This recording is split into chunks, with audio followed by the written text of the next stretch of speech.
About 3 or 4 years ago at our church, we began to really teach Genesis to Revelation and the holistic nature of the gospel and the calling on the lives of believers.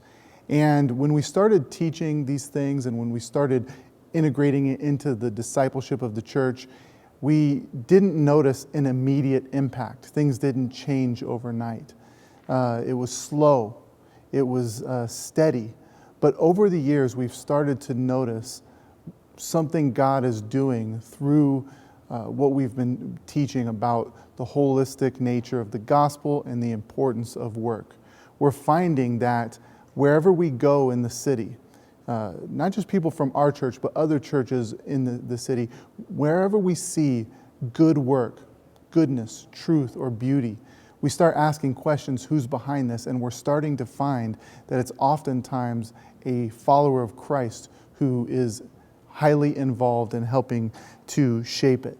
That believers in the city are filling every industry and every domain of society to the degree that it surprises us sometimes.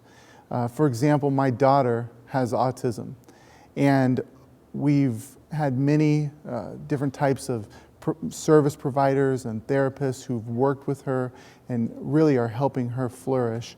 And we've found that many of the best people in this industry are followers of Christ. They are shaping the industry and they are serving my daughter. They're entering into that industry because they have a vision of washing the feet of others and serving the most vulnerable.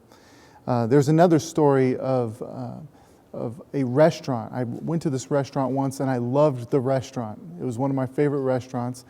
And later it came to find out that a woman from our church manages that restaurant.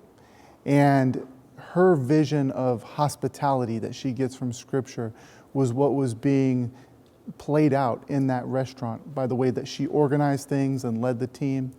She was also a student in seminary. She was learning how to be a Christian counselor.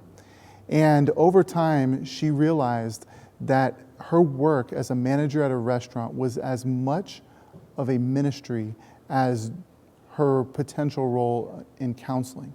She realized that she was having influence in people's life. She was serving people, helping provide food for people. And so she actually stepped back from seminary so that she could intentionally focus on her work as a server and as a manager of a restaurant, thinking that this would be an opportunity to glorify God and to love her neighbor. Another guy I know his name is John. John is a passionate guy. He loves Christ. He also cuts hair. And for the longest time, he couldn't bring the two of these things together. He thought that his work of cutting hair, that it was only important so that he could get money that would fund the church and fund things that he would do outside of his work. He realized, though, that there's this cultural mandate, this creation mandate, that the whole earth belongs to God, and therefore he is placed in this world as a type of gardener called to cultivate God's world. And so he views every head that he cuts hair for as the small plot of God's garden that he gets to tend and to steward and to care for.